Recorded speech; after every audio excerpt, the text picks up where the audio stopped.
se concentrer sur le débat. Je vous le dis, je suis là pour choquer. Si tu me dis que Rudy Garcia, il a le niveau pour entraîner le Napoli, alors Balerdi, il a le niveau pour jouer au Real Madrid. Rodrigo, sa hype, elle a duré, 2 matchs la saison dernière. Mbappé, aujourd'hui, il est plus populaire que l'équipe de France et que Didier Deschamps. Mbappé, demain, il monte au créneau. Il dit Deschamps, c'est une pompe.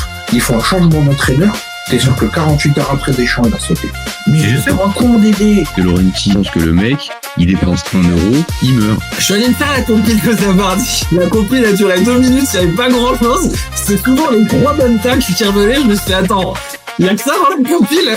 Guardiola, meilleur coach de l'histoire. C'est même pas le meilleur coach de l'histoire du Barça. Il faut arrêter avec Payet, c'est un grand joueur. Alex Ferguson, c'est juste un Giroud qui a eu beaucoup de moyens. C'est pour ça qu'il a réussi. Pendant des années, on se faisait dérouiller à chaque gros match. Ça fait penser à Rudy Garcia. Le match, il va débuter. Les 11 sur le terrain, ils vont se caguer dessus. On va sortir les popcorn, on va observer tout ça. On va tous mourir. Moi, j'y crois pas. On va se faire éliminer comme des putes. J'en suis sûr. J'ai déjà tout prévu. Le paquet de mouchoirs. Je veux pas avoir ça. Si t'enlèves le championnat anglais, allemand, espagnol, italien, portugais, lituanien, la Ligue 1, c'est le meilleur championnat européen.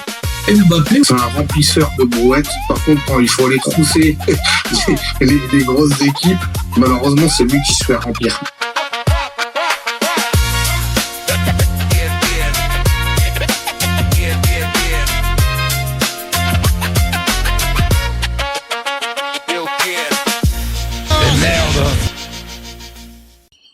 Salut à tous, super content de vous retrouver pour un nouveau débat du FC Copain Mondial 2026. Bon, on n'a pas eu un vrai match, les copains. Je suis désolé de commencer comme ça, mais non, il n'y a pas eu match. Il n'y a pas eu match, les copains. On va en parler, mais juste pour commencer, je suis un peu déçu en tant que gars extérieur. Les Brésiliens ce soir. Franchement, il n'y a pas eu match, les copains. C'est un peu décevant. Maintenant, on va revenir. Il a été intéressant, le match. Mais il y a un côté un peu de déception quand on vient à faire ce débrief parce que j'ai envie de vous dire, il n'y a pas eu match, véritablement. On pourra toujours dire la première mi-temps. Mais...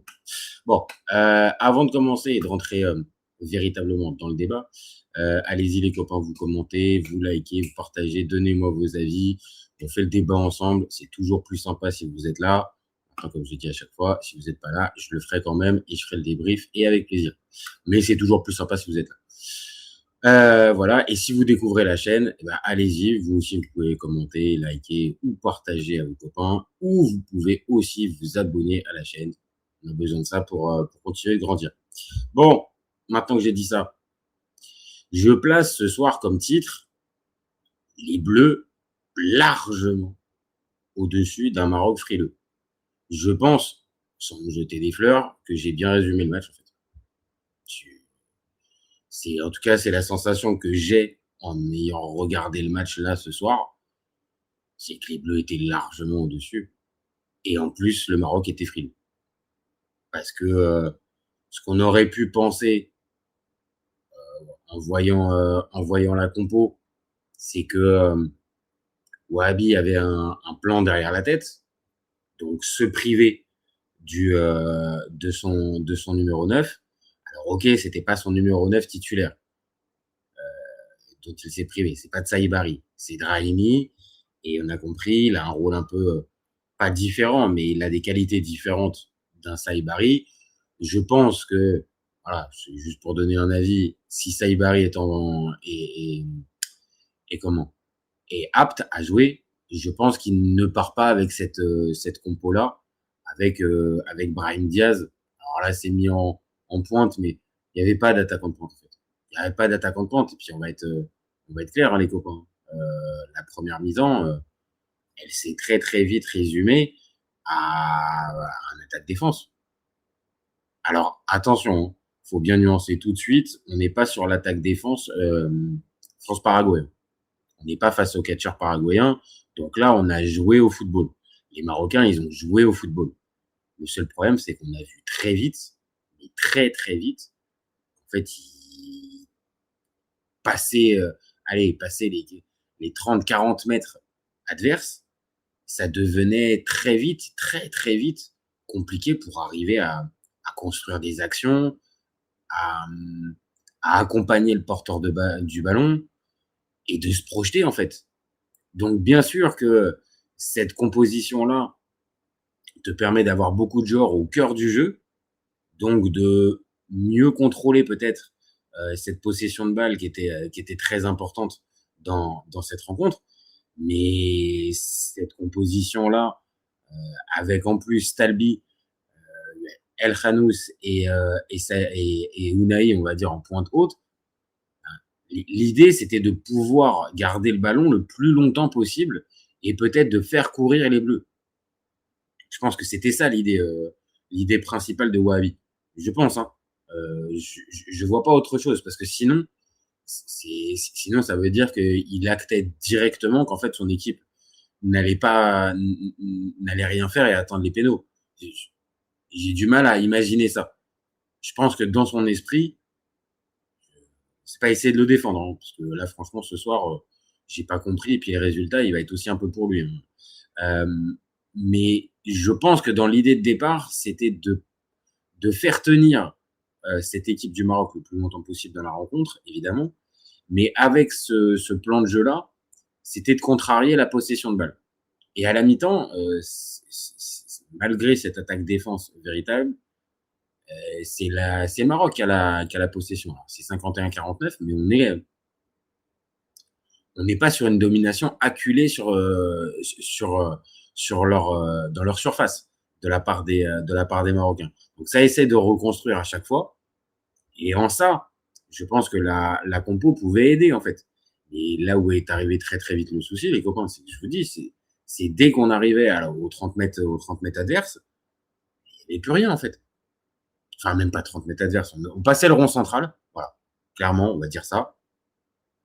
Ça passait le rond central et à ce moment-là, l'équipe de France récupérait le ballon, mettait une densité physique telle que le Maroc a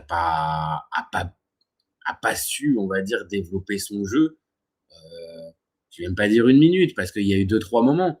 Et c'est justement là qu'a été le problème, c'est que, allez, on va dire les 5-10 premières, ce plan de jeu-là, bon, il n'y a pas de vague bleue à ce moment-là.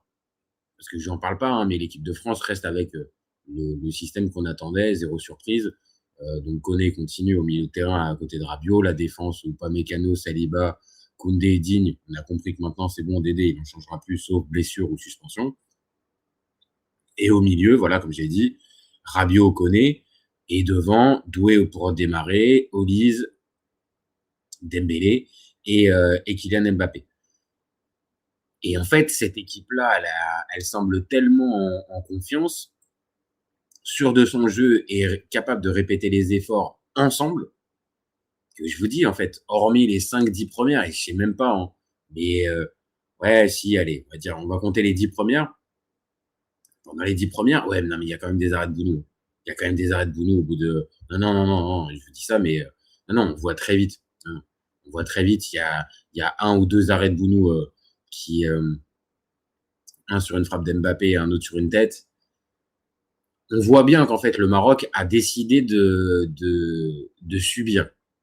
En tout cas, moi, c'est la sensation que j'avais. Ou alors, il y a une autre lecture, les copains, c'est qu'en fait, le jeu des Bleus est tellement fort et ils sont tellement costauds dans la récupération de balles que le Maroc a bien essayé, mais ils n'y arrivaient pas, en fait.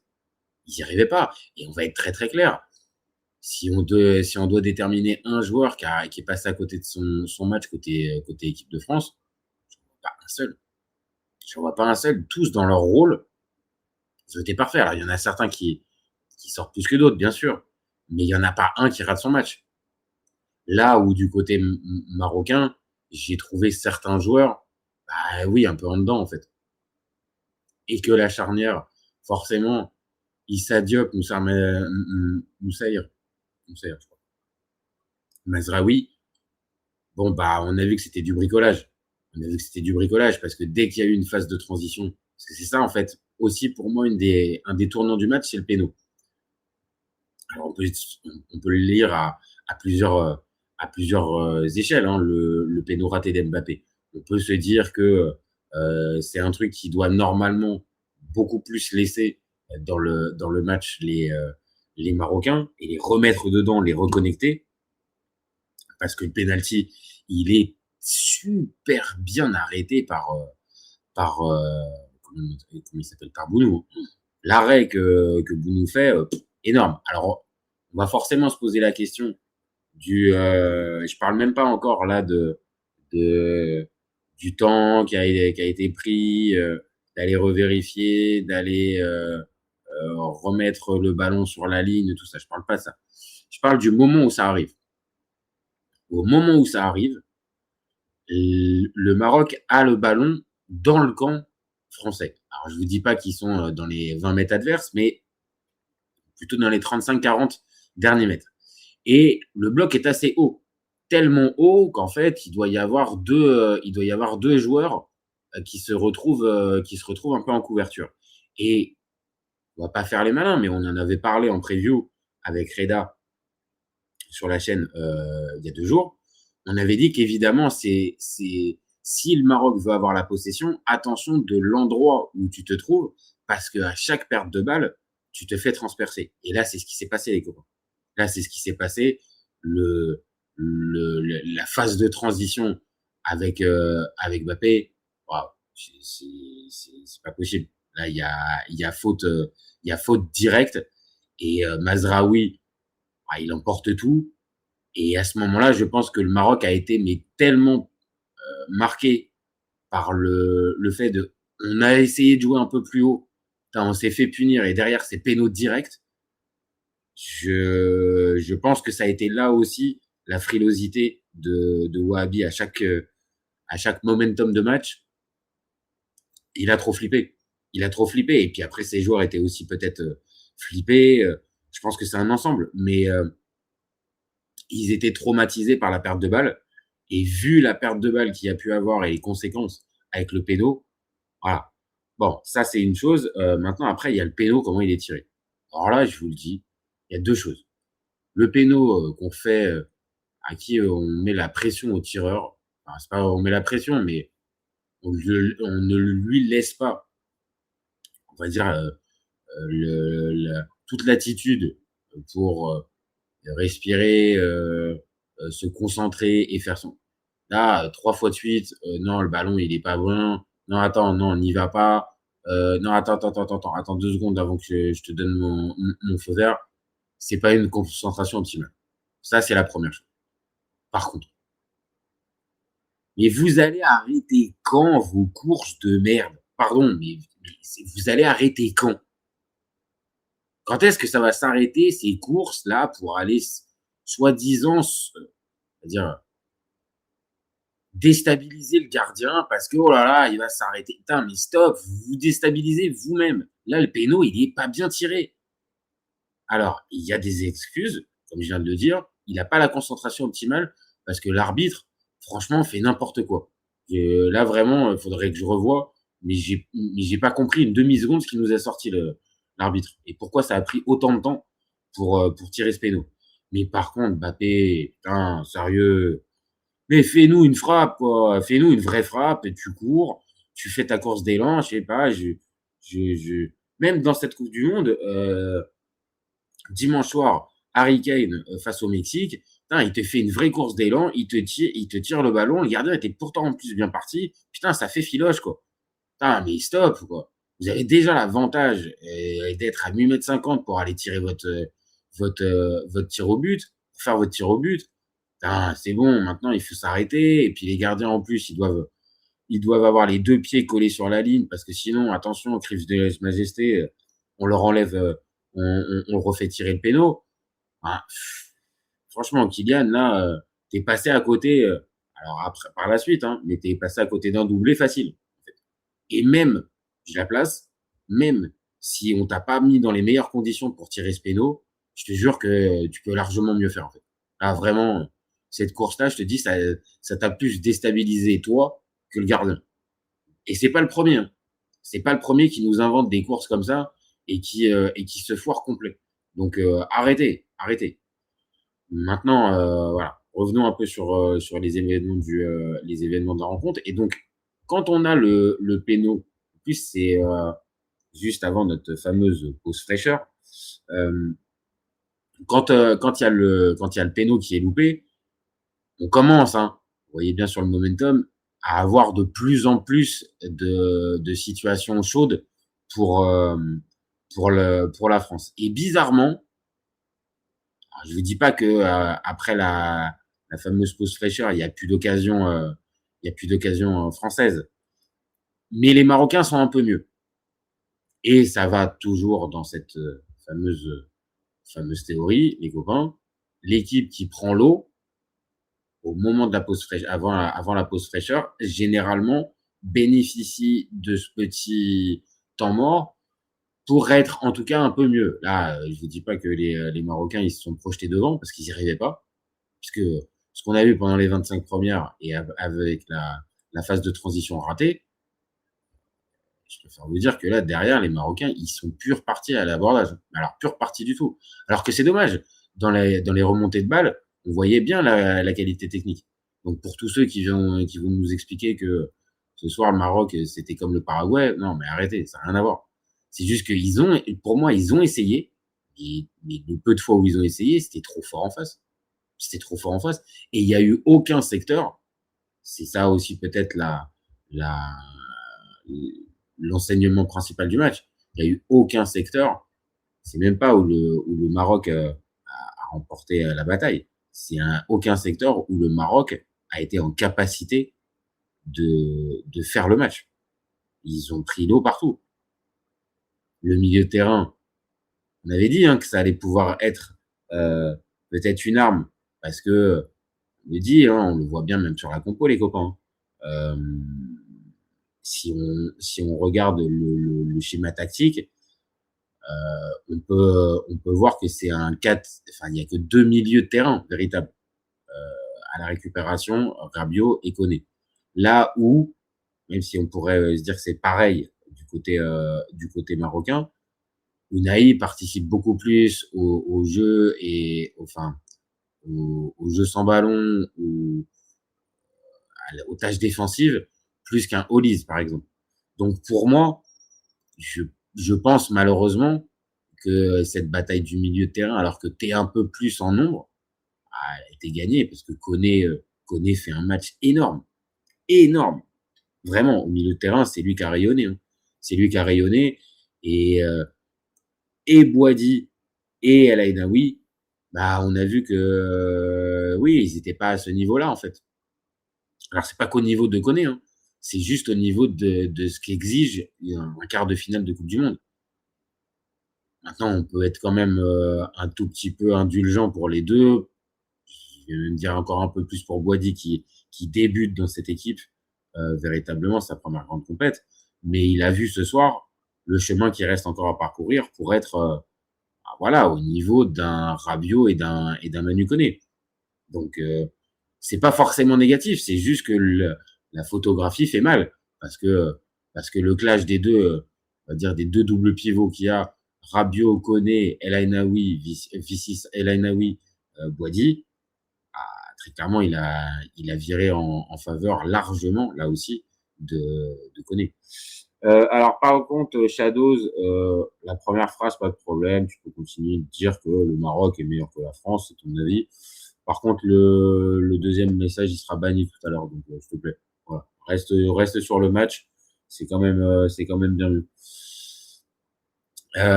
Voilà, sur la première mi-temps, c'est un petit miracle. C'est un petit miracle que l'équipe de France soit pas devant.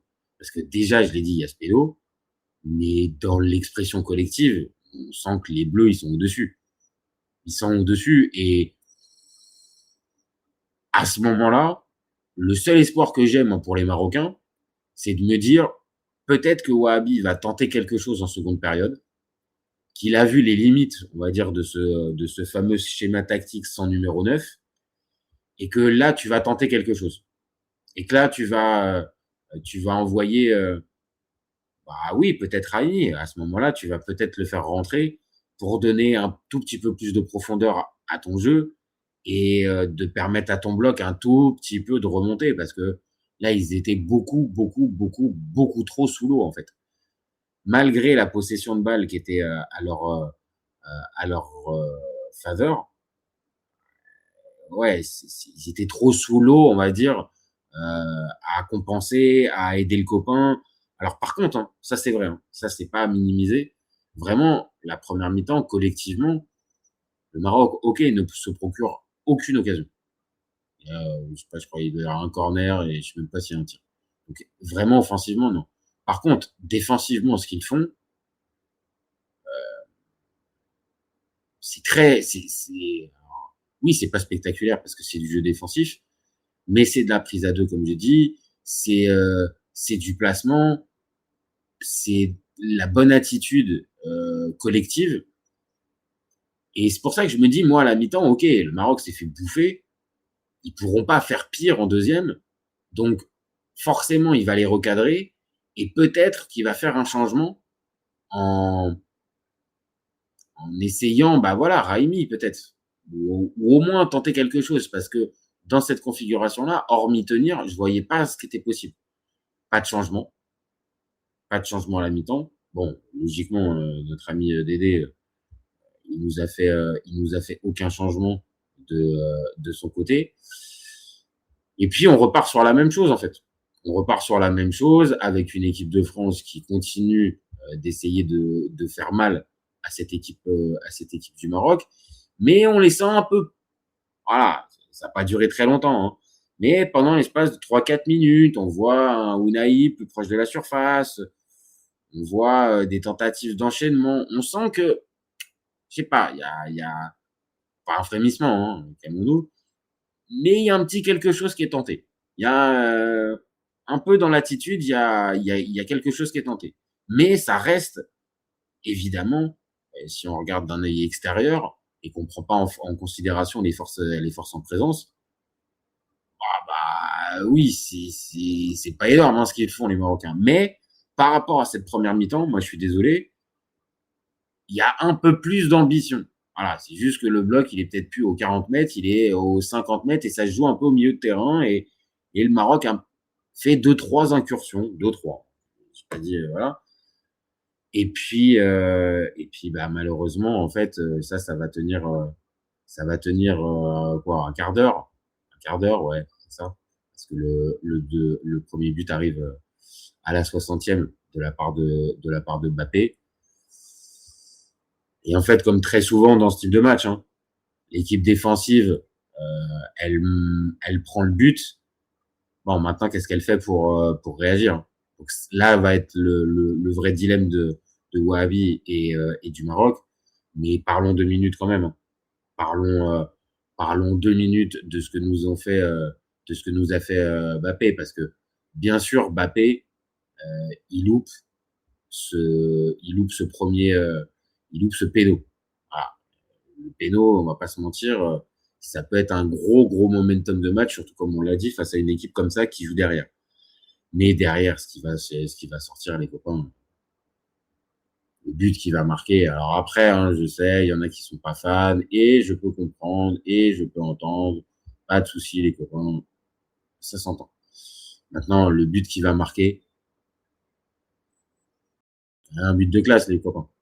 Parce que pour trouver l'angle de tir, alors que tu as Issa Diop qui est juste devant toi, qui fait une bonne tête de plus que toi, qui a une bonne carrure et qui ferme un peu les jambes, franchement, arriver à trouver cet angle de tir et surtout, bah, voilà, avoir cette précision-là dans la frappe, franchement, je ne peux que applaudir et dire bravo. Parce que là, c'est pour ça aussi qu'on aime le foot. Là, c'est un but parfait.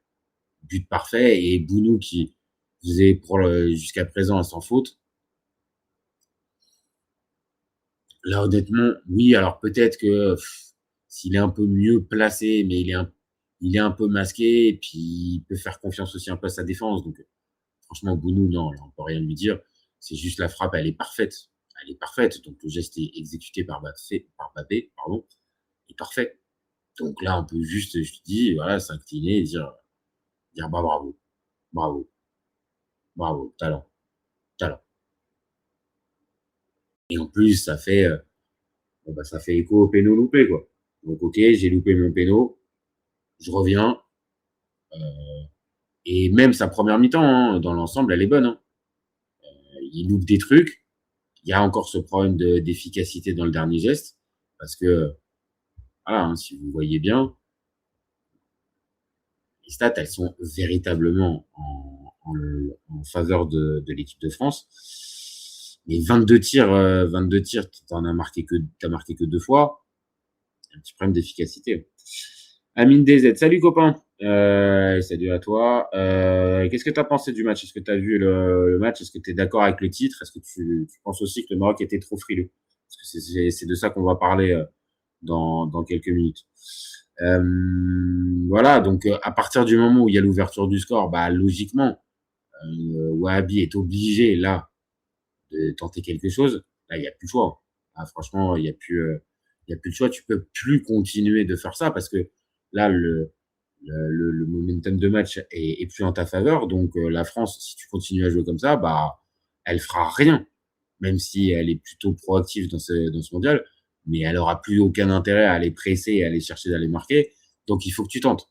Donc, c'est à ce moment-là que notre ami Wahhabi fait un double changement en faisant rentrer et Amrabat et Raimi.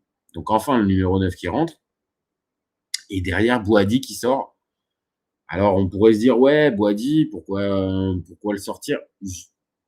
Depuis le début de la compétition, il fait pas les matchs en entier, hein, Bouhaddi. Il fait pas les matchs en entier. Alors, est-ce que c'est un truc physique? Est-ce que c'est un truc technique? Et que, pour l'instant, Wahhabi voit que Bouhaddi est en capacité de pouvoir tenir peut-être qu'1 heure de jeu. Et c'est pas la première fois. Donc, là, on a un truc un petit peu similaire à aux dernières prestations. Donc, il le sort. Et avec ça, oui, l'entrée d'Amrabat, forcément, te fait dire que, ouais, on va tenter quelque chose, mais c'est trop tard. C'est trop tard. C'est trop tard. C'est ça la réalité. La réalité de ce match, c'est qu'en fait, il a lu le match à l'envers. Il a lu le match à l'envers, Wahhabi. Eh oui, parce que à ce moment-là, bien sûr que la logique veut que tu tentes quelque chose, mais le Maroc est un peu le cul entre deux chaises. Parce qu'il faut attaquer pour aller essayer de revenir dans le match. Et attention, il te reste encore plus d'une demi-heure. On est à la 62e avec le temps additionnel, les pauses fraîcheurs et tout ça. Bien sûr que le match bascule, mais le match n'a pas basculé complètement.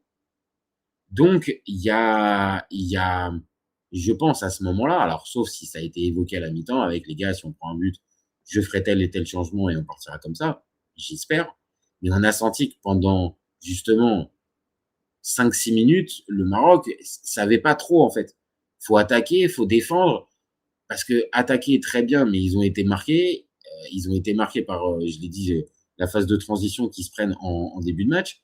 Et puis derrière, maintenant, ils perdent en fait.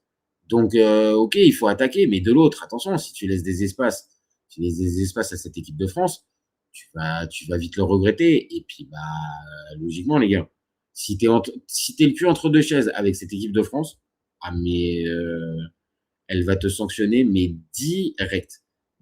Et c'est ce qui va se passer. 66e. Bon. Ah, les copains.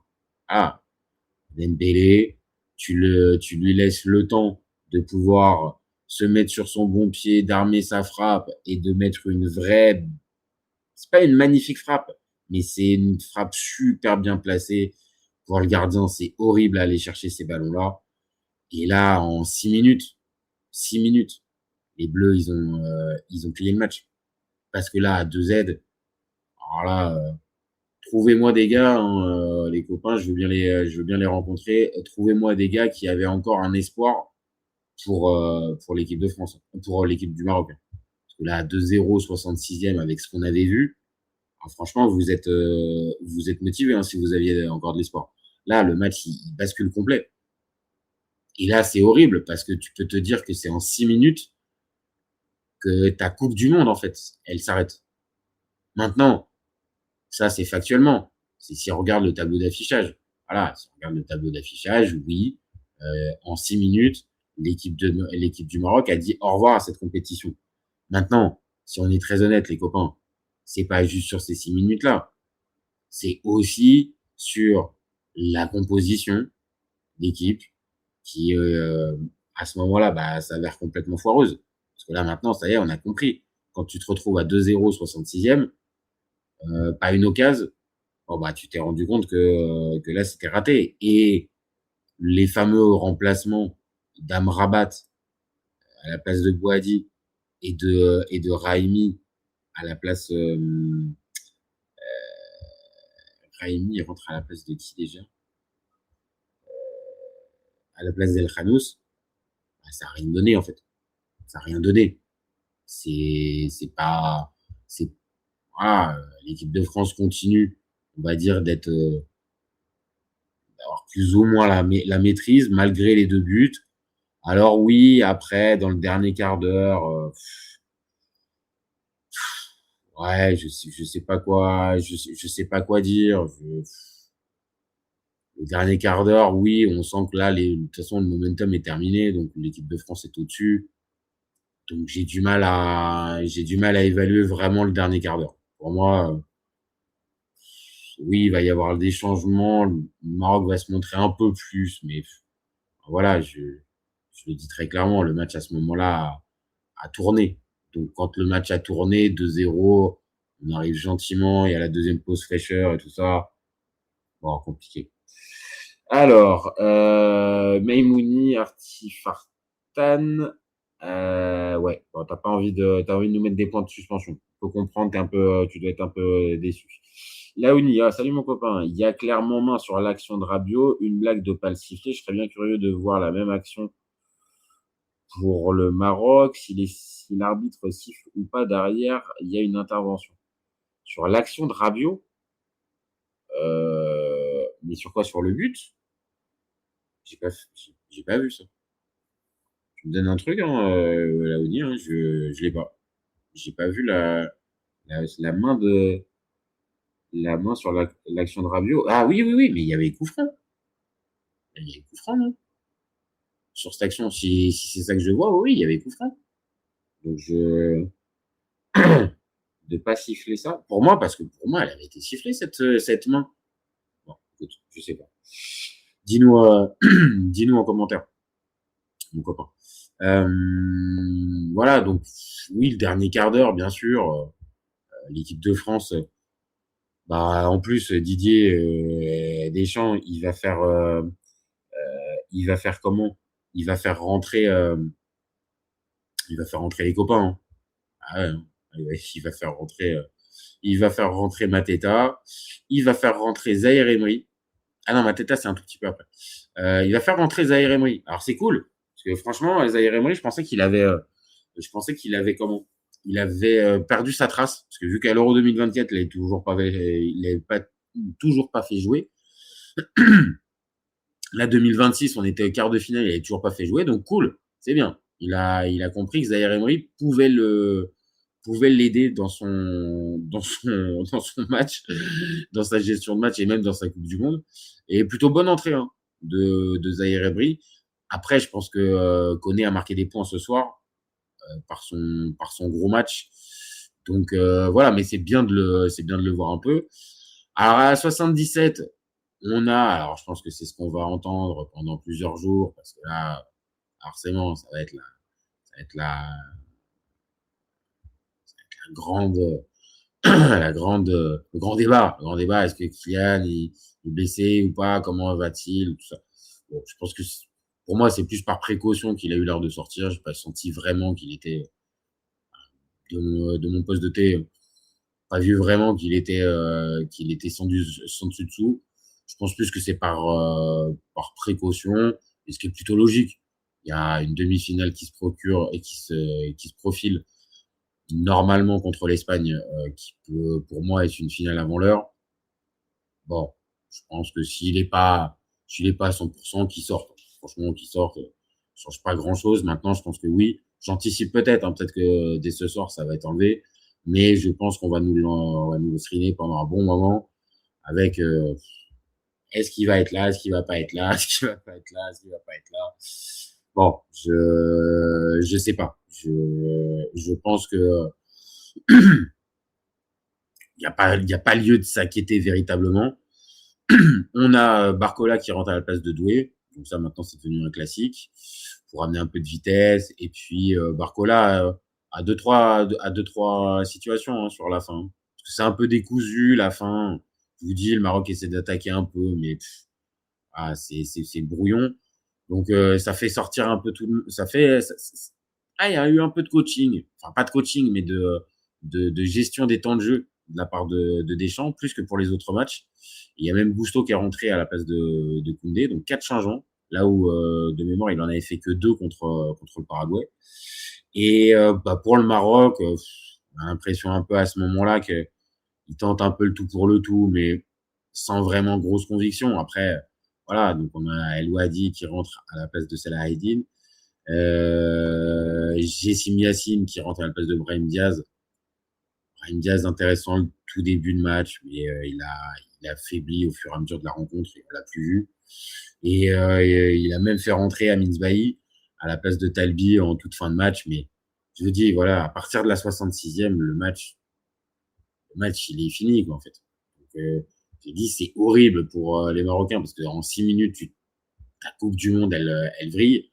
Mais voilà, c'est la réalité du haut niveau. Hein. Tu tombes face à une équipe implacable qui joue pas excellemment bien, mais qui joue bien sa partie. Et tous les joueurs jouent bien leur partie. Et comme je dis, si on va regarder vraiment le 11 et qu'on regarde les prestations individuelles, franchement, tous les gars ont fait un bon match. Alors, qu'est-ce que tu nous dis, Laouni? Oui, sur le but derrière de Mbappé. Non, il siffle pas. C'est comme ça. Alors, non, parce que moi, la main que je te dis, c'est le penalty. Hein. C'est en première mi-temps. Donc, c'est pas sur le but de Mbappé. Donc, on ne doit pas parler de la même. Donc, j'ai pas dû voir celle-là. Ça manquait d'un En-Nesyri devant, Warren un monstre. Warren un monstre. Oui, enfin, après, il a joué que 20 minutes, hein, quand même. Hein. Et je l'ai dit tout à l'heure, je pense que Koné, je vois pas Deschamps enlever Koné, et Koné a fait un gros match. Hein. Mais oui, bonne entrée de Warren. Il y a une main, la frustration de Wahabi sur le premier but des Bleus. Eh ben, écoute, je l'ai pas vu. Vraiment, premier degré, je l'ai pas vu. J'ai pas vu ça. Je me rappelle, oui, comme je t'ai dit, de la main en première mi-temps de Rabiot, mais qui est sifflée. Ça donne même un coup franc avec Hakimi. Mais j'ai pas vu la main de Rabiot. Ah, donc, écoute, je revois, mais écoute, s'il y a main, il y a frustration, voilà. Maintenant, le problème, je l'ai dit, et là, faut entamer le sujet, hein. Mais est-ce que cette défaite, elle est pour Wahabi? Ah oui, eh oui, parce que là, tu peux perdre. Mais là, je pense que pour une bonne partie des Marocains, tu as la sensation en fait de ne pas avoir joué le match. Parce que tout simplement, cette équipe française, ok, elle t'a dominé dans tous les secteurs de jeu, mais tu n'as rien su proposer, on va dire, de différent, à part juste une espèce de possession basse et un vain espoir de pouvoir tenir le match longtemps et peut-être sur un coup de pied arrêté ou avoir quelque chose. Donc, je dis pas que c'est minimaliste. Je dis pas. Je suis conscient quand t'es Wahabi et que tu dois préparer ce match pour jouer l'équipe de France, je pense bien que c'est difficile. Tu sais pas sur quel levier tactique tu peux arriver à les prendre parce qu'ils sont supérieurs partout. Ok. Maintenant, on est obligé de commenter le match qu'on vient de voir. Et malheureusement, ce match-là, il n'a pas eu lieu, en fait. Il n'a pas eu lieu parce que les Marocains se sont trop cantonnés à défendre. Alors, c'est toujours la même question. Est-ce que se sont trop cantonnés à défendre ou ils ne pouvaient pas faire autrement? Ça, c'est la grande question. Moi, je suis pas dans le vestiaire et je peux pas avoir ces réponses-là. Maintenant, le match qu'on a pu voir, forcément, un gars comme Wahabi, malgré, et j'ai été un des premiers à dire depuis le début de cette Coupe du Monde, il est largement au-dessus des attentes et des espérances. Là, sur ce match-là, oui, il n'a pas su trouver le bon levier tactique, le bon levier de motivation, parce que il a mal lu le match. Et que, bien sûr, peut-être, on va me dire, oui, s'il y a eu main au début, machin. Bon, d'accord, c'est pas un fait de jeu, comment dire, anodin. C'est pas anodin. Maintenant, on a vu le match. Hein. Je pense que quoi qu'il arrive, ça sera arrivé. En tout cas, c'était la sensation que ça donnait. Alors peut-être que ça sera arrivé plus tard, peut-être que entre-temps, tu peux avoir un coup de pied arrêté qui pouvait t'amener quelque chose, mais je vois pas à un moment donné dans le jeu où le Maroc a déstabilisé les Bleus. Jamais. Donc, si Wahabi se réfugie derrière, je trouverais ça un peu trop facile. Maintenant, je comprends la frustration à chaud. Oui, si ce but-là, vraiment, il y a une main volontaire de Rabiot et que, ok, là, je peux arriver à comprendre si vraiment il y a erreur manifeste, bien sûr, parce que c'est ça qui change le match, bien sûr. Mais de l'autre, on a vu aussi les 90 minutes, on a vu ce qu'il a proposé et ce qu'il a mis comme plan tactique sur le terrain. On a vu que c'était trop frileux. Je suis désolé, mais on pourra pas enlever cette frilosité dans la lecture du match. Peu importe la main, l'effet de jeu, ce que vous voulez. Il y a un endroit, ce choix-là, il peut se respecter. Moi, je peux respecter d'arriver, être frileux comme ça et de tenter ce match-là. Moi, j'ai rien à dire. Comme vous avez bien compris, pour moi, ça n'a rien à voir avec les Paraguayens. Ils ont essayé de jouer quelque chose. Maintenant, ils se sont heurtés à plus fort. Ils ont tenté. Ils ont joué, là, pour le coup, avec leurs armes. Ça, je veux bien l'entendre. Et à l'arrivée, l'équipe de France est peut-être plus forte. Et on va pas se mentir, l'équipe de France, elle est plus forte que bon nombre d'équipes dans cette Coupe du Monde. Donc, c'est pas déshonorant pour le Maroc. Hein. Attention, hein. Ne nous trompons pas. Hein. C'est pas parce que cette équipe de France, elle est super haute, elle est super forte, qu'on n'oubliera pas. En fait, la marche, elle était juste trop haute pour le Maroc. Alors, Laouni nous dit, problème sur l'action, Adrien Rabiot semble toucher le ballon de la main, pas suffisant aux yeux de la VAR pour intervenir, une situation sur laquelle Mohamed Wahabi, le but vient d'une action à ballon partagé, car certains, il y a une main, je ne sais pas si elle va ou doit être sifflée ou pas, j'en sais rien, après une action individuelle, en zone mixte, pour pas dire, c'est pour ça que je dis à l'inverse, la même action, siffle ou pas, l'intervention du VAR. Que je regarderai. Maintenant, comme j'ai dit, hein, je comprends la frustration, pas de souci. Hein. Mais par contre, on a vu le match. Hein. Donc, faudra pas se cacher derrière ça. Maintenant, je l'ai dit, j'entends la frustration et qui plus est, c'est le premier but. S'il y a vraiment, comme on me dit, une erreur manifeste et qu'il y a vraiment main, oui, et que l'arbitre aurait dû siffler, oui, je comprends. Mais de l'autre, quand on analyse le match, et pas que par les stats, hein, mais on a vu, je pense, tous le même match, il n'y a aucun monde où l'équipe du Maroc a pu espérer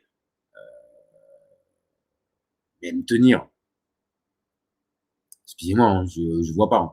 Je vois pas à un moment donné où le Maroc a eu sa chance dans cette rencontre.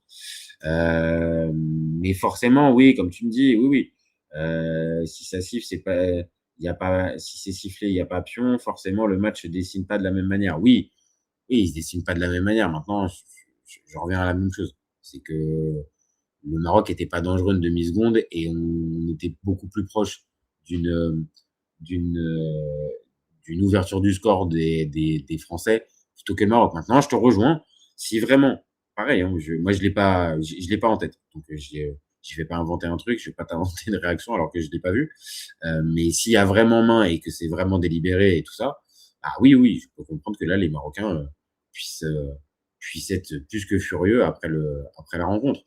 Maintenant, moi c'était ma lecture en tout cas de cette rencontre. Pour moi, la marche était trop haute pour le Maroc. Vraiment, c'était trop. Cette équipe, elle a su déjà arriver en quart de finale après une demi-finale l'année précédente, enfin pour la Coupe du Monde précédente, c'était déjà un exploit sans nom, hein, et pour le foot marocain et bien évidemment aussi pour le foot africain. On s'est mis à rêver à ça. On s'est mis à rêver à ça parce que évidemment le parcours de 2022 a donné des ailes et des espérances, je pense, aux Marocains. Maintenant, ne nous trompons pas, hein, ce soir, l'équipe de France, elle était meilleure. Hein. L'équipe de France était meilleure sous plein d'aspects. Et perdre contre cette équipe de France, honnêtement, je vois pas beaucoup d'équipes capables de pouvoir rivaliser. Alors, ça sera, à mes yeux, sûrement le cas en quart de finale, en demi-finale, si c'est l'Espagne en face. Là, pour moi, il y aura vraiment match. Et l'équipe de France aura un adversaire à qui parler. Mais là, le Maroc, on va pas se mentir, faut pas inventer la peur. Hein. Faut pas inventer la peur. On l'avait dit pendant ce débat. Faut pas se rajouter des leviers en se disant que le Maroc, attention, c'était le Brésil 70. Non, calmons-nous. D'accord, c'était une équipe sérieuse et on l'a vu. Pour arriver à les battre, ça s'est pas fait juste sur le simple talent individuel. Comme l'a dit Laouni, apparemment, il y a une main au début de l'action et tout ça pour avoir un déséquilibre et ça a été compliqué. Maintenant, voilà, l'adversaire en face, c'était pas le plus redoutable du plateau, très clairement. Donc, bien sûr, je sais que j'en entends beaucoup qui nous disent que l'Espagne, c'est pas fort, c'est vraiment même décevant. Bon, les gars, regardez juste comment ils maîtrisent leur match, regardez juste comment ils arrivent toujours pas à encaisser le moindre but et comment ils sont jamais quasiment mis en danger. Alors, je sais pas, une équipe comme ça, pour moi, c'est pas simple. Hein. Donc, on verra bien. Hein. On aura le temps largement de se focaliser dessus. Mais ne nous trompons pas, cette équipe du Maroc, c'était pas le favori numéro 2 avec l'équipe de France. Voilà. Donc, l'équipe de France l'a réussi, mais je le dis, et voilà, le résultat le confirme, la marche était trop haute pour ce Maroc. Voilà, c'est tout. Alors, Iman El Amrani qui nous dit « Je suis marocaine et la France mérite la Coupe du Monde, une équipe vraiment forte. » Oui, bah écoute Iman, je pense qu'on va tous être d'accord hein. Sur le match, ça paraît évident. Hein. Laouni qui nous dit « Je suis pas marocain, il y a clairement main, le Maroc sort l'Espagne en restant derrière, la dernière Coupe du Monde, tu reverras l'action, il manquait un El-Nessiri. » Non, il manquait un 9, mais El-Nessiri, non. Franchement, j'avoue, je te cache pas qu'El-Nessiri, il est cuit. C'est un joueur qui est en 2022, oui, il n'y a pas de problème. Et puis maintenant, le vrai regret, c'est Saïbari. C'est que Saïbari n'ait pas pu être là. Parce que là, pour le coup, je l'ai dit, je pense que si Saïbari est là, il n'est pas blessé. Je pense que là, pour le coup, Wahabi invente pas un schéma 109. Je pense pas. Je pense qu'avec l'état de forme et ce que peut apporter Saïbari, pour moi, je pense qu'il serait parti. Mais un Nessiri, non, mon copain. Non, franchement, on l'a vu pendant la CAN. Il était rincé, Nessiri. Il était rincé de chez rincé. Franchement, très, très compliqué. Et tu nous dis le Maroc sort l'Espagne en restant derrière. Oui, mais ça, c'était sous Regragui. C'était sous Regragui. Maintenant, sous Wahabi, c'est une autre manière un petit peu de jouer. On l'a vu, hein. Contre les Pays-Bas, ils ont pas sorti les Pays-Bas là en restant derrière. Hein. Contre le Canada, c'est un match un peu particulier, mais pareil, ils sont pas restés derrière. Non, là, le Maroc maintenant est une équipe beaucoup plus proactive. Donc oui, ils l'ont fait en 2022 en sortant l'Espagne en restant derrière, mais ils avaient peut-être d'autres ressorts. Je dis pas forcément qu'ils étaient meilleurs défensivement, mais il y avait une philosophie plus défensive côté Maroc. Là, on l'a bien vu, c'est pas trop le cas. Donc je pense qu'il a été le cul entre deux chaises pour moi, Wahabi avec son coaching. C'est que il est d'un côté obligé de faire face à l'absence d'un Saïbari, et ça pour le coup c'est un vrai coup dur. On peut dire tout ce qu'on veut, mais l'absence de Saïbari qui était on fire et qui vraiment dans ce rôle de neuf mais s'épanouissait de dingue. Pour moi, elle est là la vraie perte pour le Maroc. Et on a peut-être un peu trop sous-estimé cette perte. Mais clairement, c'était le danger numéro 1 depuis le début de la Coupe du Monde. On se rappelle son but contre le Brésil en ouverture. Le but, pareil, en ouverture contre l'Écosse. Contre Haïti, il marque aussi. Contre les Pays-Bas, il est super précieux. Non, pour moi, elle est là, la truc. Et que, en fait, son absence, bah ouais, ça l'a pénalisé, Wahabi, et il a voulu nous inventer un truc. Alors, je sais pas si c'est un truc d'apprenti sorcier. Parce que après, il va falloir quand même parler 2 minutes aussi de l'équipe en face. Hein. Parce que moi, je vous le dis, là, ce soir, je vois pas les failles. Hein. Je vois pas les failles dans cette équipe de France. Je la vois vraiment pas. Je pense que oui, l'Espagne, pour moi, elle a les arguments pour pouvoir la concurrencer et pour pouvoir les battre. Mais en termes de failles, je vais vous dire, hormis l'efficacité, parce que l'équipe de France, je l'ai dit tout à l'heure, elle a encore beaucoup d'occasions qu'elle vendange. Et ça va te faire plaisir, Laouni. Il y en a certaines qui sont vendangées par Mbappé. Mais elle se les crée, les occasions. Et il suffit juste, encore une fois, de regarder les stats de la rencontre. Bah, on va voir quoi? En fait, on va voir que, ok, il y a ce manque d'efficacité. Mais par contre, moi, c'est ça le plus important. C'est qu'en fait, tu te les crées, les occasions. Et t'as 5 grosses occasions à 0. Tu fais 22 tirs, t'as 3,04 de XG. Bah, oui, il va falloir régler l'efficacité contre l'Espagne. Parce que peut-être que tu n'auras pas autant de situations dangereuses. Là, oui. Parce que l'Espagne, c'est un autre. Là, ça va être une autre. Si c'est l'Espagne, hein, bien sûr. Ça va être une toute autre vision du match. Parce que là, hormis vraiment peut-être truc de dingue, l'équipe de France, elle aura pas le ballon. Là, clairement, elle aura pas le ballon. Donc, plus difficile d'arriver à te créer les actions. Maintenant, bien sûr, la gestion de la profondeur et les transitions et tout ça, ça existera. Mais là, l'équipe de France, sur ce match-là, il faut régler l'efficacité. Maintenant, t'en marques 2, tu loupes un penalty. L'équipe en face, elle est à 0,14 de XG. Je sais même pas si c'est pour la forme. Ouais, ça doit être la frappe de Unai. Autant dire, elle concède rien. Donc, quand moi je parle d'équipe sans faille pour l'instant, en tout cas pas de grosses failles qui peuvent être rédhibitoires. Voilà, c'est plus ça. Elle affiche pas de faille rédhibitoire pour aller jusqu'au bout. Donc bien sûr, elle est pas parfaite, c'est pas le Brésil 70 d'accord. Mais par contre, trouvez-moi les failles. Moi, j'avoue, je veux bien. Je veux bien. Alors, qu'est-ce qu'on a comme message? Tu reverras l'action, ça manquait d'indécis. Même la Belgique, c'est pas mauvais, ou l'Espagne, ça tourne à fond sur les réseaux, la main, l'arbitre était argentin au passage. Ouais, mais non. Là, pour le coup, mon copain, je veux pas rentrer sur le truc. Parce que là, le truc, l'arbitrage, je l'ai trouvé bon. Je l'ai pas trouvé. Alors, bien sûr, s'il y a cette fameuse main, voilà, moi, je l'ai pas vu. Mais moi, sur l'arbitrage, j'ai pas grand chose à dire. Pour moi, il voulait les traîner en prolongue, au grignotage, en prolongue. S'il y a des phases, t'as le temps de construire au calme. Il n'y a pas de pressing. Le jeu sans ballon, c'est dur. Ils aiment pas courir derrière le ballon. Ah non, mais c'est pour ça que je comprends ce que tu veux dire. Ça va être un tout autre match contre l'Espagne. Alors, par contre, si c'est la Belgique, non. On restera sur, pour moi, la même chose. Alors, attention, ça voudrait dire que la Belgique a sorti l'Espagne. Donc, ça voudrait dire que la Belgique a sorti une masterclass. Parce que je vois pour moi aucun suspense dans ce match. Maintenant, oui, ça va être différent. On aura le temps d'en reparler de cette confrontation entre la France et l'Espagne et de ce que ça peut nous donner comme type d'affrontement et type de bataille tactique. Et tu as raison. Le contrôle du ballon va faire que l'équipe de France va pas aimer. Maintenant, c'est pareil. Hein.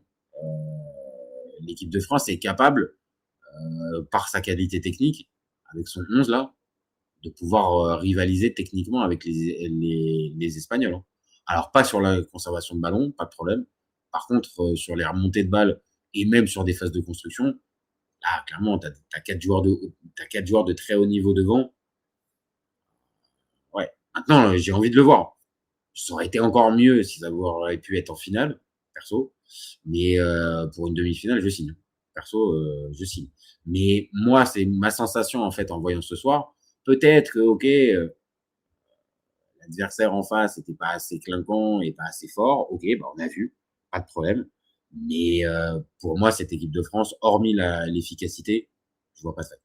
Je vois pas de faille. Défensivement, quand les joueurs ils sont vraiment à bloc, ou pas Mécano, il fait des retours. Enfin voilà, pas Mécano, Saliba, c'est hyper complet, c'est super fort. Ouais, ouais, je vois pas. Maignan me semble ultra focus, vraiment ultra focus, dirigeant la défense super bien. Et même un Lucas Digne, pour lequel je suis vraiment pas fan à la base. Et à la limite, je peux comprendre pour la qualité de pied. D'ailleurs, joli frappe sur la barre. Même Lucas Digne, franchement, il est bon, quoi. Il est bon. Ouais, peut-être que Koundé, quoi. Peut-être que Koundé, mais bon, il te rééquilibre le tout, en fait. Il te rééquilibre le tout avec ce bon vieux central que tu mets sur le côté droit pour solidifier un peu le tout. Non, franchement, pour l'instant, pour moi, c'est sans faille. Voilà. Maintenant, Mbappé lance pas de pressing. Non, mais vu comment c'est organisé par les autres, et en plus, il fait des courses, hein. Il n'est pas non plus, amorphe quand son équipe a pas le ballon. Moi, j'ai pas la sensation qu'il fait rien. Par contre, oui, il lance pas des pressings. Mais après, on va pas découvrir, hein. C'est pas parce que là, il a le maillot de l'équipe de France et qu'il a envie de gagner la Coupe du Monde et que il a le brassard de capitaine que ça va devenir Cavani dans les replacements tactiques, hein, ou défensifs, hein, mon copain. Ça, de toute façon, ce sera jamais ses qualités. Maintenant, quand tu vois la qualité encore qu'il a d'accélération pour faire des différences, et vu comment on va dire, est cohérente l'équipe de France, parce que c'est toujours ça, c'est-à-dire s'il fait ça, mais qu'il n'y a pas de cohérence derrière, j'ai envie de te dire, ouais, quand même, il pourrait peut-être lancer un peu plus le pressing. Mais vu comment ça joue derrière, et à la perte de balle, comment l'équipe me semble être toute concernée, voilà. Franchement, je vois pas de faille. Voilà. Ce match-là m'a montré encore ça. C'était pas mon favori au départ, loin de là, l'équipe de France, mais je vois pas. Maintenant, ça veut pas du tout dire que je les vois passer contre l'Espagne. Ça va être un match vraiment ouvert. Mais ouais, cette équipe de France, tout est clean, quoi. Et sans faire de mauvais jeu de mots, ça fait deux clean sheets, 3 clean sheets maintenant. Donc depuis qu'on est passé à phase d'élimination directe, les gars prennent plus de but, hein. Donc ils sont hyper concentrés. Donc il n'y a pas que l'attaque, en fait. La défense me paraît les petites sautes de concentration que tu pouvais voir au premier tour. Là, tu sens que les gars sont vraiment ultra focus, quasiment 90 minutes. Et je le dis, Maignan tient très, très bien sa défense. Très, très bien sa défense. J'ai entendu dire que justement, il les commandait bien et qu'il communiquait énormément. Ça se sent, ça se ressent dans la manière qu'il a sur l'image qu'il renvoie. Voilà, sur l'image qu'il renvoie. Donc, voilà, hein, à l'arrivée, ce match-là, il illustre un petit peu la tendance du moment, hein. L'équipe de France, c'est un ogre dans cette compète. Ça progresse au tour suivant. Ça va donc se retrouver soit face à l'Espagne, soit face à la Belgique. Bon, petite alerte spoiler, pour moi, ça sera contre l'Espagne, je n'en doute pas. Maintenant, on verra bien ce que ça donne, mais troisième demi-finale de suite, hein, pour Deschamps, pour Mbappé, pour tous ces mecs-là. Bon, 3 demi-finales de suite de Coupe du Monde, c'est quand même fort, hein. Faut pas minimiser, je pense. On a tendance, parce que évidemment l'équipe de France, elle a énormément de talent dans son effectif, donc on a peu tendance à minimiser, mais bon, 3 demi-finales de suite en Coupe du Monde, c'est quand même une énorme performance, Donc c'est pas à minimiser. Et puis forcément, on va terminer par ça, hein. C'est le dernier truc dont on va parler aussi. Il s'est rapproché, hein. Il s'est rapproché, Kiki, hein. Il s'est rapproché. Il s'est tellement rapproché qu'il est à égalité maintenant. Donc évidemment, Messi a encore un match en moins. Mais voilà, 8 buts, 5,35 de XG attendu, il en est à 8 en loupant un penalty. Ouais, bon, sa Coupe du Monde est quand même, est quand même une réussite. Non, c'est fort. C'est fort ce qu'il fait. Après, il réussit pas tout. On l'a dit, il loupe le penalty.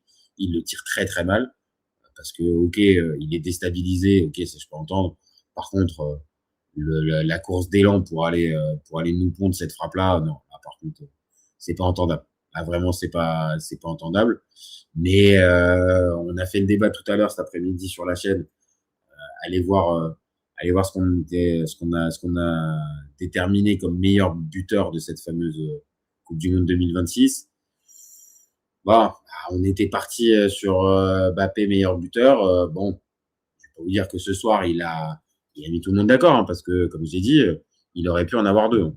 Il aurait pu avoir marqué 2 buts et il pourrait être tout seul devant Messi. Mais force est de constater qu'il est quand même à égalité maintenant avec lui. Bon, contre l'Espagne, ça risque d'être difficile d'arriver à marquer, quand même. Mais il peut, et en finale aussi.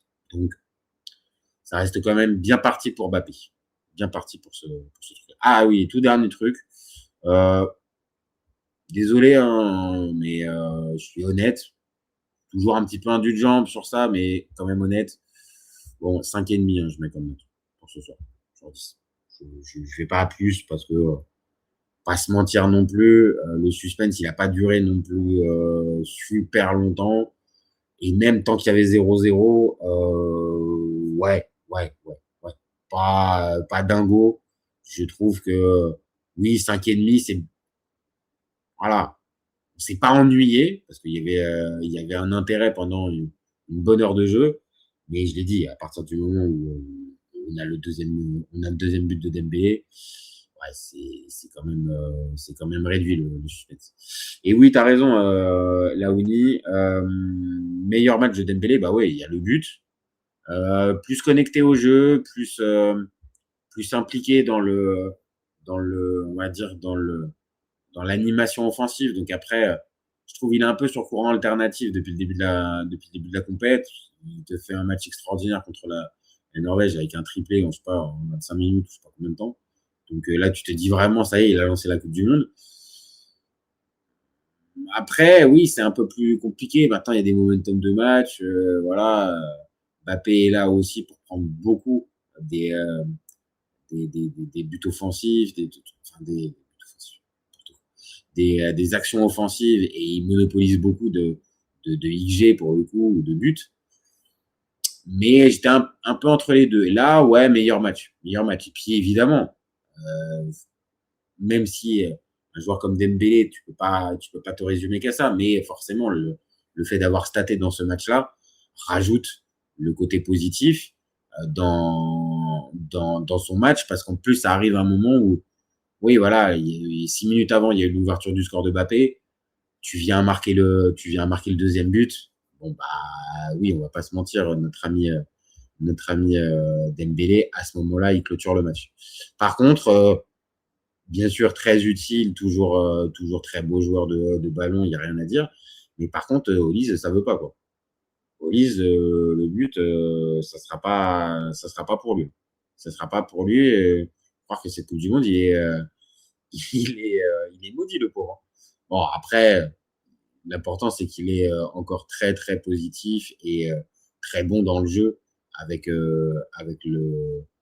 l'équipe de France. Mais c'est vrai que, mine de rien, il a toujours pas de but. Et c'est dingue de se dire que Olise, avec la saison qu'il nous a fait et même les matchs qu'il arrive à faire, putain, il n'y a toujours pas un but.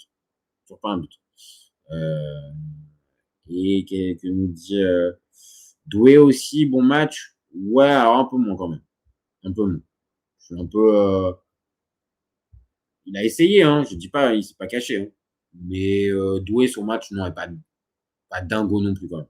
Pas... Autant Dembélé, je te rejoins. Il fait un meilleur match. En plus, il y a le but à l'arrivée. Ouais, non, Doué, non, c'est pas le match pour lequel je mets la moyenne, hein, bien sûr. Hein. 5,5, 6, hein, si tu veux. Mais pas dingo. Pas dingo. Là, vraiment, ceux qui ressortent, même s'il loupe le péno, je suis désolé mon copain, mais Mbappé forcément il reste parce que il t'ouvre le score, il te débloque le match. Donc voilà, et je l'ai trouvé encore bien en jambes comme depuis le début de la compétition. Maintenant oui, ça va te faire plaisir, il continue et il continuera, je pense, de louper certaines occasions en se précipitant. Maintenant le but, le premier but, ouais, c'est un but de classe. C'est un but de classe, c'est d'arriver à la placer à cet endroit-là et tout ça. Donc, je sais pas, j'ai eu du mal à déterminer un homme du match, donc j'en ai pas mis.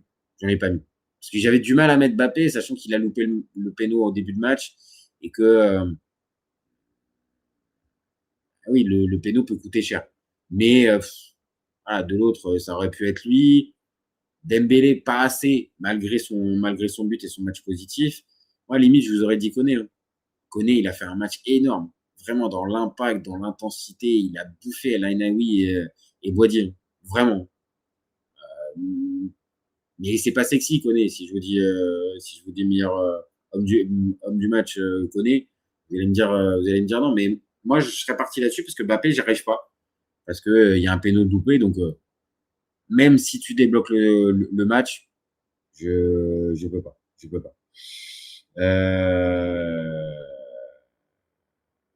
Aujourd'hui, Olise moyen, après ce soir, ça reste correct. Oui, non, mais c'est parce qu'on en attend plus. Et puis après, au milieu de terrain, Rabiot un peu moins vu, toujours très utile et très important, mais un peu moins vu. Et puis pour la défense, je vais pas être méchant, amis marocains, mais ils ont quasiment rien fait, les Marocains. Donc, oui, j'ai juste vu Coupa Mécano sur le peu de situations, on va dire un peu moitié dangereuse de la part des Marocains, il a fermé la porte direct. Donc non, pour moi, ouais, ça mérite pour tous 6, voire plus. Maintenant, allez-y, hein, mettez vos notes, hein, les copains. Mais voilà. Bon, bah écoutez, je pense que je vais m'arrêter là.